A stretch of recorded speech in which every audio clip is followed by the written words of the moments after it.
Hello friends, welcome to my channel Aaru geomatics.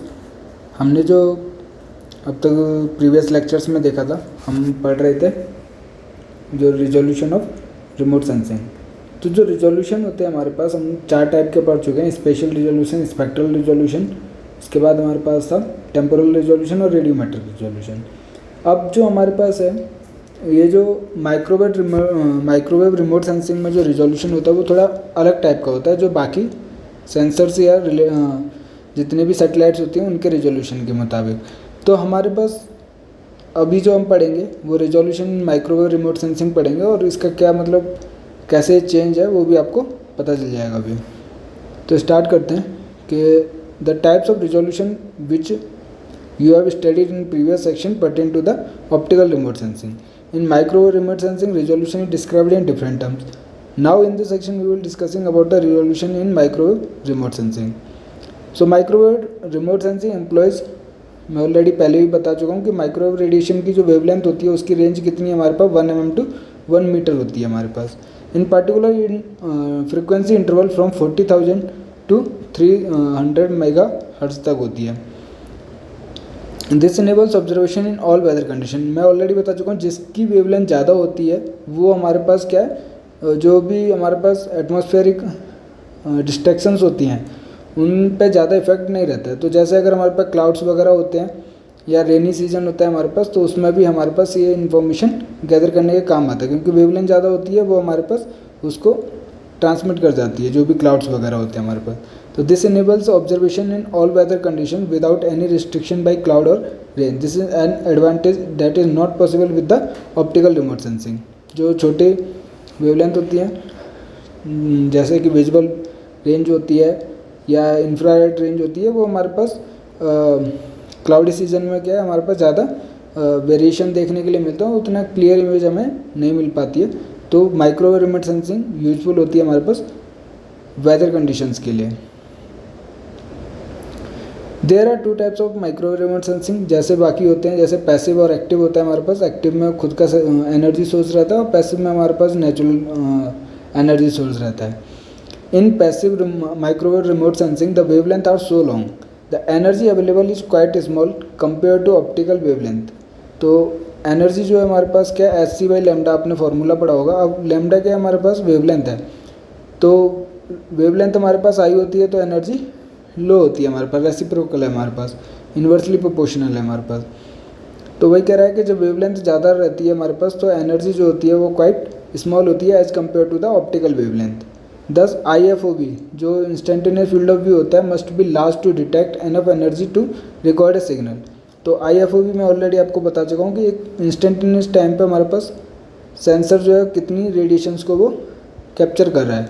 तो जब energy हमारे पास जो रेडिएशंस है हमारे पास वही एनर्जी है, तो हमारे पास एनर्जी लो है तो हमारे पास इस एरिया को ज़्यादा रखना पड़ेगा। इसका मतलब क्या है, हमारे पास IFOV जो इंस्टेंटेनियस फील्ड ऑफ व्यू है हमारे पास उसको ज़्यादा रखना पड़ेगा। उसी के लिए हमारे पास IFOV must be large to detect enough energy to record a signal. Most passive microwave remote sensor are therefore characterized by low spatial resolution. इसलिए हमारे पास ज़्यादातर क्या होता है कि जो माइक्रोवेव रिमोट सेंसर्स होते हैं, जो सेंसर्स होते हैं माइक्रोवेव, वो हमारे पास लो स्पेशल रिजोल्यूशन मिलता है, क्योंकि हमारे पास ज़्यादा जो टाइम होता है हमारे पास IFOV जो एंगल होता है वो लो होता है हमारे पास। लेकिन active remote sensing are generally divided into 2 distinct categories, imaging and non imaging. नाम से पता चल रहा है जो इमेजेस क्रिएट करता है वो इमेजिंग, और जो डिजिटल डेटा पे देता है हमारे पास वो नॉन इमेजिंग होता है। The most common form of imaging active remote sensor is imaging radar. Radar के बारे में हमने ऑलरेडी पढ़ा, radio detection and ranging, which essentially characterize the function and operation of a radar sensor. Unlike optical systems, radar's spatial resolution depends on specific properties of the microwave radiation and its geometrical effects. तो जैसे कि जो radar है हमारे पास उसका जो special resolution है वो किस किस पे ऊपर डिपेंड करता है। एक तो माइक्रोवेव रेडिएशन की जो प्रॉपर्टीज होती है, और उसके साथ साथ हमारे पास जियोमेट्रिकल जो इफेक्ट देखने के लिए मिलता है उसके ऊपर डिपेंड करता है। Imaging radar is classified into real aperture RAR, और हमारे पास मोस्टली जो यूज होता है वो है SAR, सिंथेटिक अपर्चर रडार हमारे पास। Spatial resolution varies In these two cases, radar resolution has two dimensions which are range across track and azimuth along track as shown in the figure. तो imaging को दो type में बांटा गया। RAR real aperture radar होता है, दूसरा हमारे पास सिंथेटिक अपर्चर रडार होता है। और हमारे पास जो स्पेशल रिजोल्यूशन है दोनों का डिफरेंट होता है। इसको समझने के लिए, स्पेशल रिजोल्यूशन समझने के लिए और microwave, mainly microwave remote sensing में समझने के लिए दो चीज़ें समझनी है हमें, एक तो है रेंज, दूसरा है एजीमुथ। तो हमारे पास रेंज अक्रॉस ट्रैक है हमारे पास, जिस डायरेक्शन में प्लेटफॉर्म या सैटेलाइट मूव कर रहा है उसके परपेंडिकुलर डायरेक्शन में। जैसे अगर हमारे पास इस डायरेक्शन में मूव कर रहा है तो हमारे पास ये अगर 3D में देखेंगे तो इसके परपेंडिकुलर डायरेक्शन में ये रेंज होगी और उसकी डायरेक्शन में हमारे पास एजीमुथ होता है। तो जैसे ये देखिए इस डायरेक्शन में हमारे पास सेंसर मूव कर रहा है तो एजीमुथ हो गया उस डायरेक्शन में और उसके परपेंडिकुलर डायरेक्शन को हम रेंज कहते हैं हमारे पास। रेंज क्या होता है हमारे पास? Range refers to the across track dimension perpendicular to the flight direction, while azimuth refers to the along track dimension parallel to the flight direction. Similar to the optical system, the platform travels forward in the flight direction with the nadir directly beneath the platform. The microwave beam is transmitted obliquely at right angle to the direction to flight, illuminating a swath which is offset from nadir. Nadir के हमारे पास vertically, exact vertically जो point होता है हमारे पास, अगर gravity की direction में देखा जाए तो उसको नादिर पॉइंट कहते हैं हमारे पास। तो ये हमारे पास नादिर का पॉइंट आ जाएगा एग्जैक्ट इसके बिलो। और ये हमारे पास क्या है, जैसे हमने अक्रॉस ट्रैक पढ़ा था और अलॉन्ग ट्रैक पढ़ा था वैसे ही है हमारे पास। तो ये तो हमारे पास एग्जैक्ट नीचे हमारे पास नादिर ट्रैक हो गया जो एग्जैक्ट वर्टिकली ग्रेविटी के जो नीचे वर्टिकली डाउन हो गया। लेकिन हमारे पास रेंज होती है हमारे पास, ये तो एजीमुथ हो गया इस डायरेक्शन में। तो जो हमारे पास फ्लाइट डायरेक्शन है उसके अलोंग ये हमारे पास क्या है, स्वाथ को डिस्क्राइब करता है हमारे पास, इस एरिया को वो सेंस करता है। तो ये जो रेंज है हमारे पास, ये जो रेंज है उसकी विड्थ, ये किसकी विड्थ हो गई? स्वाथ विड्थ हो गई। जितनी रेंज रहती है हमारे पास ये स्वाथ विड्थ हो गई हमारे पास। इस एरिया को वो सेंस करते हुए चलता है हमारे पास, जो भी माइक्रोवेव रिमोट सेंसर रहता है। जैसे इस डायग्राम में देखोगे आप, ये माइक्रोवेव रिमोट सेंसर है, ये एंटीना है, इसकी लेंथ है L और D है हमारे पास।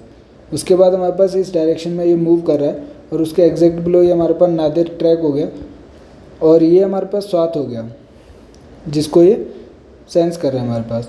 अब यहाँ से पल्सेस निकलती हैं जनरली या रेडिएशन यहाँ से, और ये इसने एरिया को, ये ऑलरेडी हमने स्पेशल रिजोल्यूशन में जब देखा था वही डायग्राम है।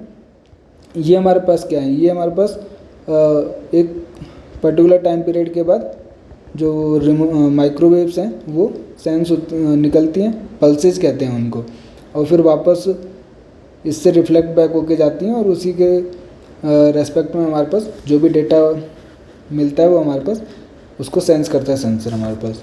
तो ये सारा रिजोल्यूशन का खेल है, लेकिन इसके अंदर जो टर्मिनोलॉजी है वो समझना ज़रूरी है कि हमने रेंज समझ लिया, एजीमुथ समझ लिया, स्वाथ विड्थ ऑलरेडी आपको पता ही है, और ये जैसे स्पेशल रिजोल्यूशन में रहता था और जितने टाइम पीरियड के बाद निकल रही है उसको पल्स ड्यूरेशन कहते हैं। और ये जो हमारे पास एजीमुथ की विड्थ रहेगी, जो एजीमुथ बैंड बीम विड्थ रहेगी वो λ/L रहती है वेवलेंथ, और इसका एंटीना का जो लेंथ है हमारे पास, तो वेवलेंथ डिवाइडेड बाय L क्या है हमारे पास, एजीमुथ बीम विड्थ है। ये छोटे छोटे पॉइंट्स भी हमारे पास एग्जाम्स में पूछे जाते हैं, इसलिए इनको भी ध्यान रखना है। और जो एलिवेशन बीम विड्थ है हमारे पास वो λ/D, लैम्डा हमारे पास क्या वेवलेंथ है हमारे पास, और D हमारे पास सेंसर की डायमेंशंस हैं, D और L हमारे पास। ये सब अभी अब पढ़ते हैं हम थ्योरी में, तो आपको पूरा क्लियर हो जाएगा। The ground resolution cell size of a SLAR side looking airborne radar system is controlled by two independent sensing system parameters, pulse length and antenna beam width। तो pulse length हमने देखा, और एंटीना की जो beam width है उसके ऊपर depend करता है हमारे पास जितने भी SLAR की जो स्पेशल रिजोल्यूशन रहता है वो हमारे पास दो चीज़ों पर डिपेंड करता है हमारे पास, एक तो पल्स लेंथ पे और दूसरा हमारे पास एंटीना की जो बीम विड्थ है हमारे पास। A shot of electromagnetic energy that radar sends out in a straight line to detect a target is known as pulse. जैसे अभी मैंने बताया था, जो डायग्राम में दिख रहा था, ये हमारे पास पल्सेस आउट हो रही है हमारे पास सेंसर से, ये पल्स है, ये पल्स है, ये पल्स है, ये पल्स है। जितने इंटरवल के बाद होती हैं उसको, वो तो इंटरवल कहलाता है, लेकिन जितने टाइम के लिए रहती हैं वो हमारे पास पल्स ड्यूरेशन कहलाता है हमारे पास। It is measured in terms of time the interval between two such successive burst. The radar beam width is inversely proportional to the antenna length, also referred as aperture, which implies that a longer antenna or aperture produces a narrower beam and finer resolution। तो हमने already देखा था अभी diagram में कि जो radar beam width है वो इन्वर्सली प्रोपोर्शनल होती है जो हमारे पास एंटीना की जो लेंथ होती है। तो जब इन्वर्सली प्रोपोर्शनल है, इसका मतलब क्या है कि हमारे पास जितना ज़्यादा लॉन्गर एंटीना रहेगा, जिसको हम अपर्चर भी कहते हैं, तो वो हमारे पास उतना ही बीम विड्थ कम होगी और उतना ही हमारे पास फाइनर रिजोल्यूशन रहता है। तो ये चीज़ आपको याद रखनी है कि जितना ज़्यादा एंटीना की साइज़ बड़ा होगा उतना हमारे पास फाइनर रिजोल्यूशन देखने के लिए मिलता है। फाइनर along track resolution can be achieved by increasing the antenna length. Unlike optical systems, radars special resolution depends on specific properties of the microwave radiation and it's geometrical effects. तो जैसे कि हमारे पास ऑप्टिकल सिस्टम में ये depend नहीं करता, लेकिन हमारे पास माइक्रोवेव रेडिएशन के लिए हमारे पास जो भी उसमें चीज़ें यूज हो रही हैं, जैसे हमारे पास एंटीना के साइज़ के ऊपर हमारे पास उसकी रिजोल्यूशन डिपेंड करती है। तो ये मोस्ट इंपॉर्टेंट पॉइंट है, ये आपको याद रखना है। इफ़ RAR जो रियल अपर्चर रडार है is used for imaging purpose as in SLAR, a single transmit pulse and the back scattered signal are used to form the image. तो imaging के केस में हमारे पास वही है कि रेडिएशंस आती हैं, जो पल्सेस कहते हैं हम, आती हैं और फिर रिफ्लेक्ट बैक होकर जाती हैं, उसके बेसिस पे हमारे पास इमेज क्रिएट हो जाती है। तो इमेजिंग में हमारे पास इमेज मिलती है और हमारे पास नॉन इमेजिंग के लिए इमेज क्रिएट नहीं होती है। डिजिटल डेटा या जो भी हमारे पास आउटपुट मिलता है उसी के बेसिस पे हमारे पास एनालिसिस होती है। In this case the resolution is dependent on the effective length of the pulse in the slant range direction and on the width of the illumination in the azimuth direction. तो जब हमारे पास imaging के case में हमारे पास क्या होता है कि जो रिजोल्यूशन होता है वो डिपेंड करता है हमारे पास, एक तो पल्स की लेंथ पर डिपेंड करता है जो स्लैंट रेंज में जाती है। अभी हम डायग्राम देखेंगे, पूरा क्लियर हो जाएगा कि हमारे पास जो रेडिएशंस आती हैं स्लैंट डायरेक्शन में, ये तो हमारे पास नादिर हो गया नीचे का पॉइंट, ये हमारे पास स्लैंट रेंज हो गई स्लैंट रेंज की डायरेक्शन पे, और हमारे पास width of illumination in the azimuth direction, जो एजिमुथ डायरेक्शन है उसके बेसिस पे डिपेंड करता है हमारे पास resolution in the case of imaging microwave remote sensing. Resolution is determined by the antenna beam width. Antenna beam width के basis पे अभी देखा था हमने, जो कि इन्वर्सली प्रोपोर्शनल होता है हमारे पास उसके साइज पे जो रिजोल्यूशन है in the along track direction. The range और across track resolution is the ability of the radar to discriminate two targets that are closely spaced in range. तो जैसे कि ऑप्टिकल के केस में देखा था हमारे पास कि जैसे स्पेशल रिजोल्यूशन क्या है कि दो ऑब्जेक्ट्स के बीच को डिफ्रेंशिएट करे, वही मिनिमम डिस्टेंस जो होता है वो हमारे पास स्पेशल रिजोल्यूशन होता है। लेकिन इस केस में क्या है, हमारे पास एजिमुथ की डायरेक्शन में हम उसको डिफ्रेंशिएट नहीं कर सकते, जो रेंज होता है हमारे पास उसकी डायरेक्शन में हमारे पास जो रेंज होता है वही हमारे पास डिफ्रेंशिएट करता है दो टारगेट्स को, कि अगर वो उनको डिफ्रेंशिएट कर पा रहा है तो कितने क्लोजली वो हमारे पास एक दूसरे के कितने क्लोज हैं और वो उनको डिफ्रेंशिएट कर पा रहा है, वो उसका रिजोल्यूशन बताएगा हमारे पास। For example a range resolution of 10 metre means that two target that are on the same azimuth and 10 metre apart in range can be resolve. तो अगर हमारे पास सेम एजिमुथ में है हमारे पास और हमारे पास इन दोनों टारगेट्स के बीच का डिस्टेंस 10 मीटर तक है और उनको वो ईजिली डिफ्रेंशिएट कर पा रहा है, इसका मतलब क्या है, उसका रिजोल्यूशन जो है वो 10 मीटर का है हमारे पास।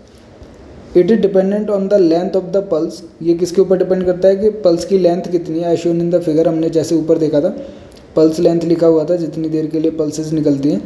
To distinct target on the surface are resolve in the range dimension if their separation is greater than half the pulse length. तो ये भी चीज़ हमारे पास एक इम्पोर्टेंट लाइन है कि अगर जो दो डिस्टिंक्ट टारगेट हैं सरफेस के ऊपर, उनको वो ईजिली डिस्टिंक्ट कर पा रहा है इन द रेंज डायमेंशन, अगर उनका सेपरेशन जो है वो पल्स लेंथ जो होती है हमारे पास उससे उसके हाफ से ज़्यादा है हमारे पास, तो ये चीज़ आपको याद रखनी है। जैसे एक एग्जांपल लिया हमारे पास, एक फिगर देखेंगे अभी नीचे, target 1 and 2 are non separable but while target 3 and 4 can be easily separated into ground range coordinates. The resolution in ground range is dependent on the incident angle. तो हमारे पास साथ के साथ ये बाकी चीज़ों पर डिपेंड करता ही करता है, ज्योमेट्रिक पर भी डिपेंड करता है, साथ के साथ उसके इंसिडेंस एंगल पर भी डिपेंड करता है। जो रिजोल्यूशन होता है वो इंसिडेंस एंगल पर भी डिपेंड करता है। दस for fixed slant range resolution the ground range resolution decrease with increasing range. तो अभी ये जैसे उसी से फॉर्मूला है कि half of the pulse length से ज़्यादा है हमारे पास, तो उनको ये डिफ्रेंशिएट कर पाता है, जैसे इस डायग्राम में हमारे पास। और इसी के बेसिस पे वो क्या है, इंसिडेंस एंगल पर भी डिपेंड करता है हमारे पास।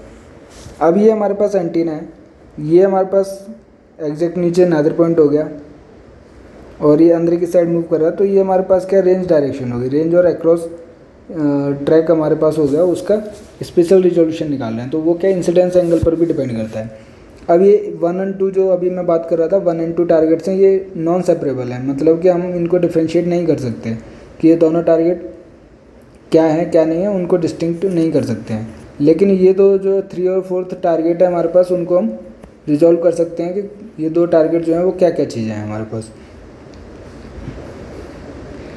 क्योंकि हमारे पास ये जो है हमारे पास इसका एंगल जो है वो कम है हमारे पास, और इसका एंगल हमारे पास ये क्या है, हमारे पास डिप्रेशन एंगल है। इसकी वैल्यू जैसे इस फॉर्मूले में देखेंगे अगर हम, तो आर के हमारे पास रिजोल्यूशन है, और हमारे पास टी सी जी हमारे पास है क्या, time into C speed of light. तो टाइम इंटू स्पीड कितना हो गया, डिस्टेंस हो गया, डिवाइडेड बाई 2। ये पल्स लेंथ हो गई हमारे पास, जितनी देर के लिए पल्स चल रही है टाइम, और इनटू का स्पीड ऑफ लाइट से वो मूव कर रही है, तो ये क्या है हमारे पास पल्स लेंथ हो गई, उसके हाफ L/2 हो गया, और इनटू का कॉस गामा, गामा क्या हमारे पास डिप्रेशन एंगल है हमारे पास। अब यहाँ पे देखेंगे कि तो जैसे कि इस फॉर्मूला में देख सकते हैं हमारे पास टी और सी तो सिंपल सी चीज़ है। अब यहाँ पे जो है वो है गामा, जो कि हमारे पास डिप्रेशन एंगल है।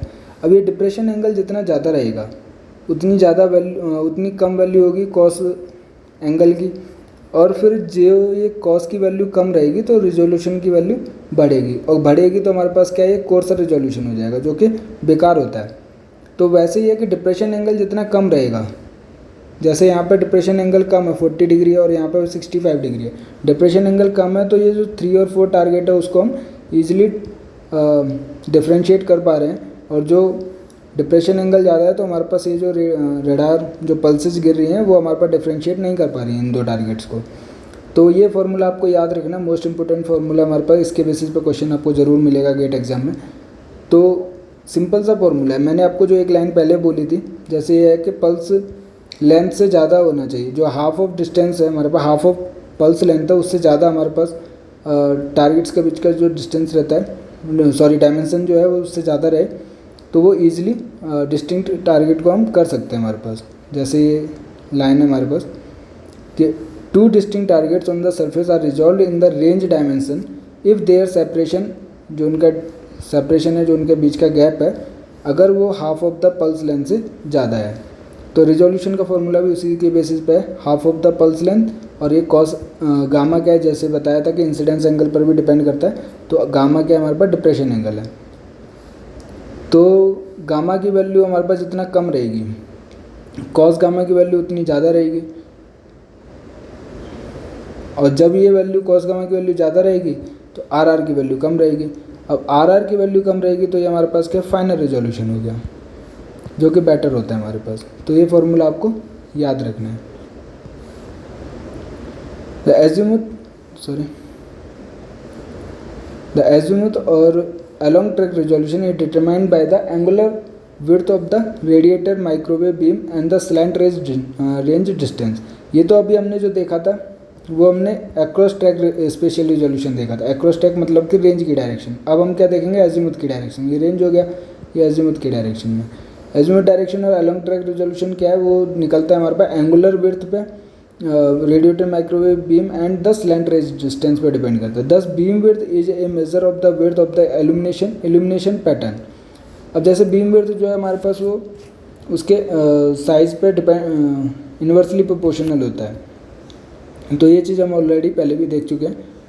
The beam width is the measure of the width of the illumination pattern. तो बीम विड्थ क्या है हमारे पास, जो इल्यूमिनेट हो रही हैं पल्सेस जो इल्यूमिनेट हो रही हैं उसके पैटर्न पे, उसके पैटर्न का मेजरमेंट है हमारे पास कि कितनी देर बाद मेजर हो रही हैं, वो उसकी बीम विड्थ होती है। As the radar illumination propagates to increase distance from the sensor the azimuth resolution decreases. तो जैसे जैसे हमारे पास जो रेडिएशन जो रडार पल्सेज होती हैं, अगर उनका इल्यूमिनेशन बढ़ता रहता है, डिस्टेंस मीन्स सेंसर से दूर जाती हैं वो बढ़ता रहता है, तो वो हमारे पास एजिमुथ रिजोल्यूशन क्या डाउन होता रहता है, कोर्सर होता रहता है। डिक्रीज का मतलब है कोर्सर। अगर और जो लाइन हमने पहले भी पढ़ी थी कि रडार बीम विड्थ जो है वो इन्वर्सली प्रोपोर्शनल होती है एंटीना के साइज मीन्स एंटीना लेंथ पे या अपर्चर पे। तो इन्वर्सली प्रोपोर्शनल है कहने का मतलब है कि अगर एंटीना का लेंथ ज़्यादा है, बड़ा साइज है, लॉन्गर एंटीना है, तो वो हमारे पास नैरोअर बीम होगी और वो हमारे पास फाइनल रिजोल्यूशन होता है। So final along track resolution can be achieved by increasing the antenna length. ये तो सिंपल है हमारे पास। तो जब भी हमें अगर फाइनल रिजोल्यूशन चाहिए तो एंटीना लेंथ को बढ़ाना पड़ेगा। In figure target 1 and 2 in the near range are separable but target 3 and 4 at further range are not, though the distance 1 and 2 is equal to the distance 3 and 4। तो जैसे कि इस diagram में देख सकते हैं कि टारगेट 1 और 2 जो है हमारे पास वो सेपरेबल है, लेकिन अलोंग द ट्रैक में, अक्रॉस द ट्रैक में नहीं थे वो हमारे पास। तो और जबकि देखा जा रहा है कि 1 and 2 का बीच का डिस्टेंस और 3 and 4 के बीच का डिस्टेंस, जो टारगेट के बीच का डिस्टेंस है वो इक्वल है। तो ये अलोंग द ट्रैक में हमारे पास 1 और 2 जो है हमारे पास वो सेपरेबल है और 3 और 4 जो है वो हमारे पास सेपरेबल नहीं है, जबकि दोनों के बीच का डिस्टेंस क्या हमारे पास बराबर है हमारे पास। तो ये अलोंग द ट्रैक में हमारे पास। अब ये हमारे पास बार बार देख रहे थे कि स्लैंट रेंज ये हो गई हमारे पास, हाइट नादर पॉइंट सेंसर है हमारे पास, और ये डिप्रेशन एंगल है, ये हमारे पास परपेंडिकुलर है, उससे हमारे पास डिप्रेशन एंगल निकाला जाता है। ये हमारे पास पल्सेस जनरेट हो रही हैं। स्लैंट रेंज डिस्प्ले प्लेन होता है हमारे पास। ग्राउंड की रेंज कितनी है, GR, जो हम बार बार देखते हैं। अभी हमारे पास ये समझना जरूरी है relationship between different types of resolution. जैसे कि हमने 4 टाइप्स के रिजोल्यूशन देखे और 5th हमारे पास जो था वो माइक्रोवेव था, क्योंकि वो डिफरेंट होता है। अब हमारे पास ये इम्पोर्टेंट है क्योंकि मैं आपको ऑलरेडी स्टार्टिंग में बताया था कि अगर स्पेशल रिजोल्यूशन बढ़ रहा है तो ज़रूरी नहीं है बाकी 3 भी बेटर होंगे। वो क्या कॉन्ट्राडिक्ट करते हैं, हमें क्या चारों का बैलेंस बना के चलता है। मेनली 3 है हमारे पास, स्पेशल, स्पेक्ट्रल और रेडियोमेट्रिक। तो वो चीज़ अभी हम समझ लेते हैं। You have read in earlier sections that arrangement of pixels describe spatial structure of an image, whereas radiometric characteristics describe the actual information content in an image। की कौन सी वेवलेंथ की रेंज को वो सेंस कर रहा है, ये हमारे पास स्पेक्ट्रल रिजोल्यूशन पर डिपेंड करता है। और जो पिक्सल का साइज था वो जनरली स्पेशल रिजोल्यूशन को दिखाता है। The radiometric resolution of an imaging system describes its ability to discriminate very slight differences in the energy।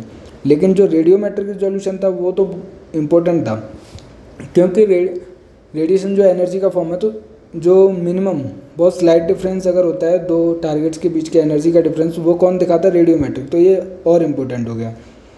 The finer the radiometric resolution of a sensor, the more sensitive it is to detecting small differences in reflected और emitted energy। Simple सी चीज़ है कि अगर थोड़ा बहुत भी जो reflected energy है उनके बीच का डिफरेंस बहुत स्मॉल भी है और हमारे पास जो फाइनल रेडियोमेट्रिक रिजोल्यूशन है तो वो सेंसर सेंस कर लेगा, डिफ्रेंशिएट कर लेगा। In addition to above basic parameter, sensor must have a high geometric fidelity and images of different bands should be well registered to enable multispectral classification। और multispectral classification का मतलब है कि हमारे पास जो वेवलेंथ बैंड्स हैं, हमारे पास वेवलेंथ रेंज अलग है और उस वेवलेंथ रेंज के अंदर नंबर ऑफ बैंड्स कितने हैं वो स्पेक्ट्रल बैंड्स पर डिपेंड करता है। तो मल्टी स्पेक्ट्रल बैंड क्या है हमारे पास, फाइनल स्पेक्ट्रल रिजोल्यूशन को शो करता है हमारे पास। Most first time users of remote sensing assume that higher resolution provides more detail, which in turn must yield more information for feature identification and analysis. Although it is true that higher resolution generates more data, however, it is not always synonymous with more information. तो कहने का मतलब है कि ये तो हमें पता है कि फाइनल रेजोल्यूशन रहेगा या फिर हायर रेजोल्यूशन रहेगा तो हमारे पास इंफॉर्मेशन ज़्यादा मिलेगी और जितना भी उसका डेटा का जो हम एनालिसिस करते हैं वो ईजिली हो जाता है। और हायर रेजोल्यूशन क्या है, डेटा को ज़्यादा भी क्रिएट करता है, जैसे कि हाइपर स्पेक्ट्रल डेटा हमें पास कंपेयर में मल्टी स्पेक्ट्रल डेटा के कंपेयर में वो ज़्यादा मिलेगा हमारे पास। तो ज़रूरी नहीं है कि इन्फॉर्मेशन भी ज़्यादा करें, वो डिपेंड करता है हमारे पास कि किस पार्टिकुलर पर्पज़ के लिए हम सैटेलाइट्स को यूज़ कर रहे हैं और कौन सा रिजोल्यूशन बेटर होना चाहिए हमारे पास।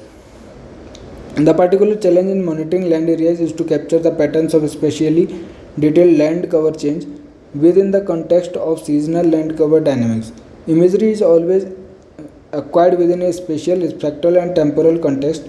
Figure depicts the relationship between spatial resolution and temporal resolution in various data types of data. तो जैसे कि ये हमारे पास दो है, टेम्पोरल वर्सेस स्पेशल रिजोल्यूशन। तो इसके केसेस में हम क्या है, स्पेशल रिजोल्यूशन और टेम्पोरल रिजोल्यूशन ये जनरली इन्वर्सली प्रोपोर्शनल है कि अगर 1 मीटर का हमारे पास है तो इमरजेंसी रेस्पॉन्स ये हमारे पास टेम्पोरल रिजोल्यूशन बढ़ता जाएगा और ये इस डायरेक्शन में स्पेशल रिजोल्यूशन बढ़ता जाएगा। तो इसके कहने का मतलब है कि देखो, जैसे अगर हमें वेदर इन्फॉर्मेशन चाहिए, क्लाइमेट की इन्फॉर्मेशन चाहिए, तो जनरली उसमें क्या हमें किसी को आइडेंटिफाई नहीं करना है, तो उसमें स्पेशल रिजोल्यूशन हाई चल जाएगा हमारे पास। लेकिन हमारे पास अगर कोई इमरजेंसी रेस्पॉन्स या एग्रीकल्चर को देखना है या फिर किसी भी अर्बन ग्रोथ को देखना है, तो उसका क्या जो हमारे पास फीचर्स हैं उनको आइडेंटिफाई करना ज़रूरी है। तो उसके लिए हमारे पास फाइनल स्पेशल रिजोल्यूशन चाहिए। बट जैसे इमरजेंसी रेस्पॉन्स है, इसमें हमारे पास फाइनल रिजोल्यूशन भी चाहिए और लो टेम्पोरल रिजोल्यूशन भी चाहिए हमारे पास। अगर हमारे पास अर्बन ग्रोथ है तो हाई टेम्पोरल रिजोल्यूशन आज देखा फिर 1 साल बाद देखा तो ये हमारे पास हाई हो गया। लेकिन इमरजेंसी रेस्पॉन्स के लिए आज फिर कल फिर परसों ऐसे अगर फ्लड आ गया तो वो टेम्पोरल रिजोल्यूशन लो चाहिए हमारे पास, और साथ के साथ हमारे पास स्पेशल रिजोल्यूशन भी लो चाहिए। तो ये जो डायग्राम है वो सिंपल सी चीज़ है कि आपको समझना है कि फॉरेस्ट्री के लिए अगर हमारे पास चाहिए लैंड कवर के लिए, वो एक दिन में तो होगा नहीं, काफ़ी सालों के बाद हमें चेंज देखने के लिए मिलेगा। तो वो हमारे पास टेम्पोरल रिजोल्यूशन हाई होना चाहिए हमारे पास।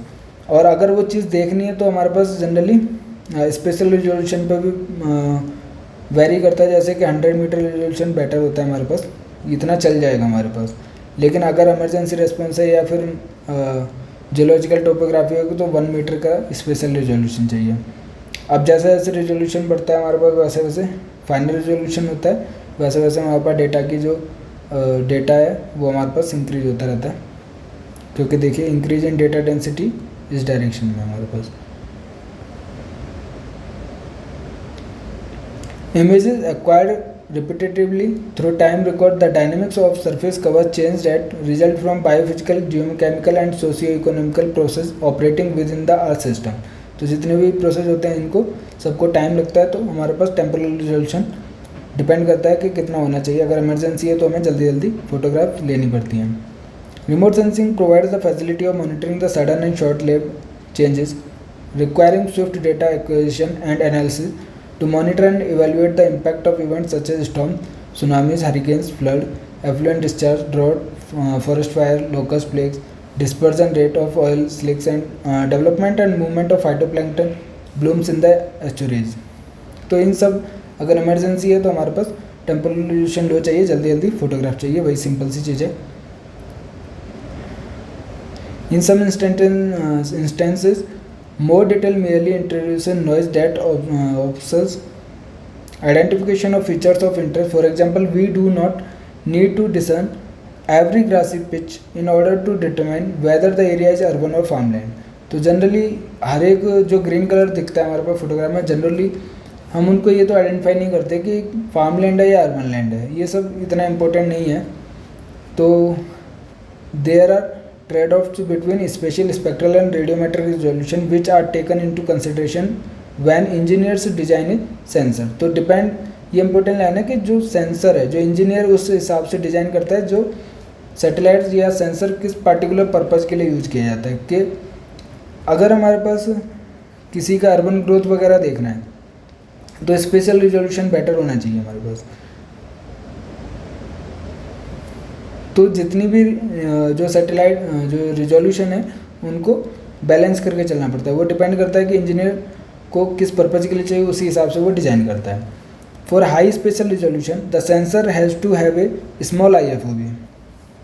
However, this reduces the amount of energy that can be detected as the area of the ground resolution cell within the IFOV becomes smaller. This leads to reduced radiometric resolution, that is the ability to detect fine energy differences. तो आप समझ रहे हो कि जब हमारे पास higher special resolution चाहिए तो उसका जो ऑटोमेटिकली क्या हो जाता है, रेडियोमेट्रिक रिजोल्यूशन लो हो जाता है। क्यों? क्योंकि फाइनल स्पेशल रिजोल्यूशन के लिए IFOV की वैल्यू कम, तो हमारे पास जो एरिया डिटेक्ट करेगा उसका स्मॉल हो जाएगा। स्मॉल हो जाएगा तो एनर्जी डिटेक्शन जो रीच होगी वो कम होगी, तो उससे हमारे पास रेडियोमेट्रिक रिजोल्यूशन कम हो जाता है। तो कहने का मतलब यही है, that is the ability to detect fine energy differences. To increase the amount of energy detected and radiometric resolution without reducing spatial resolution we have to broaden the wavelength range detected for a particular channel और band. Unfortunately, this reduces the spectral resolution of the sensor. Conversely, coarser spatial resolution would allow improved radiometric और spectral resolution. तो कह रहा है कि अगर हमारे पास मान लीजिए उसके एनर्जी को चेंज नहीं करते हैं, जो साइज है हमारे पास ग्राउंड का, तो उसको क्या है, फिर हमारे पास जो एनर्जी अमाउंट डिटेक्टेड है, मीन्स उसको जो एनर्जी डिटेक्शन होनी है वो हाई होनी है। अब हाई होने के लिए हमारे पास क्या है, वेवलेंथ रेंज को बढ़ाना पड़ेगा।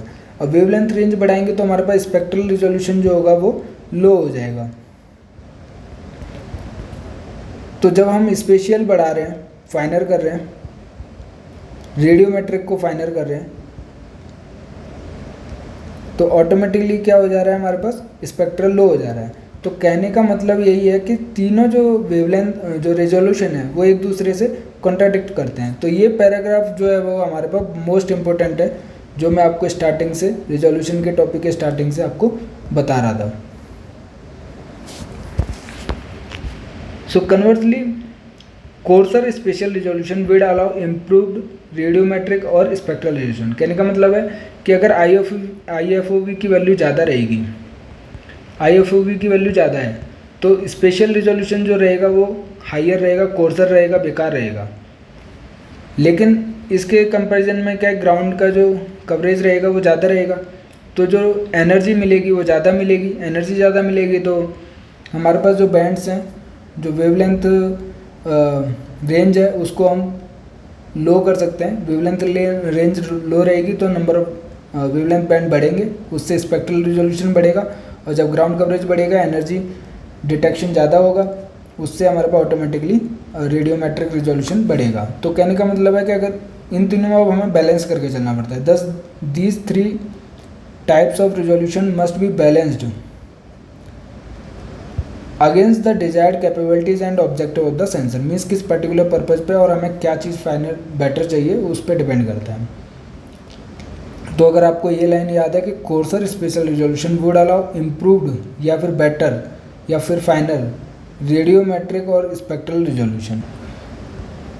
You have seen that the timely use of remote sensing information, which has increased over past 20 years, provides information essential for monitoring and mitigating environmental problems that occur suddenly on a big scale.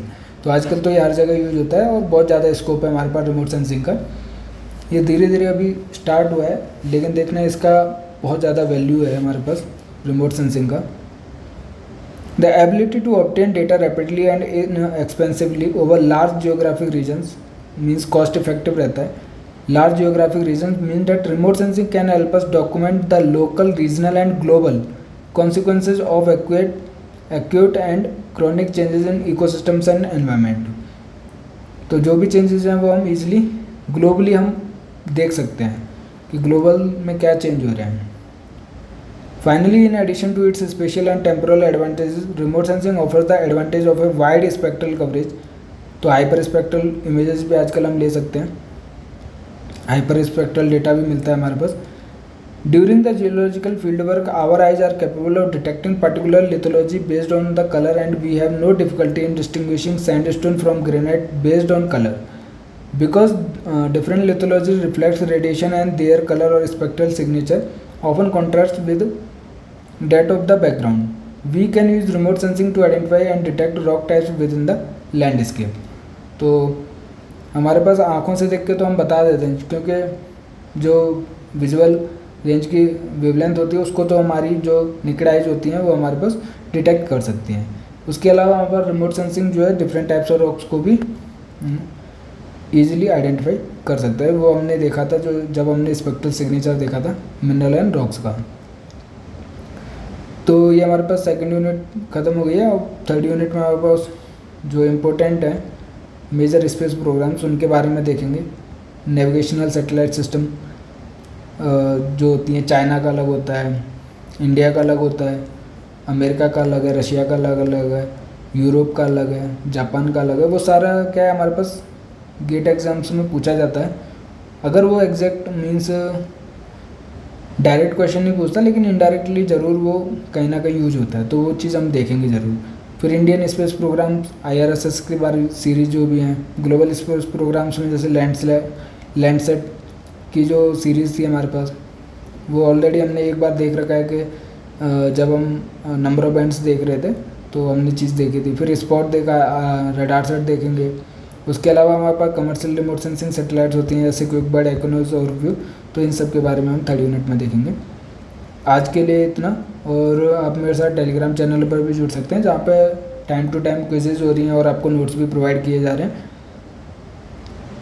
और आपको जो भी gate exam से related जो भी syllabus है, जितने भी टॉपिक्स हैं वो अच्छे से कवर किए जाएंगे। और अब सेकंड यूनिट कंप्लीट हो गई है, तो अगर आपको मेरा लेक्चर पसंद आया, वीडियो पसंद आया, तो प्लीज़ लाइक कीजिए, अपने दोस्तों के साथ शेयर कीजिए और मेरे चैनल को सब्सक्राइब कीजिए।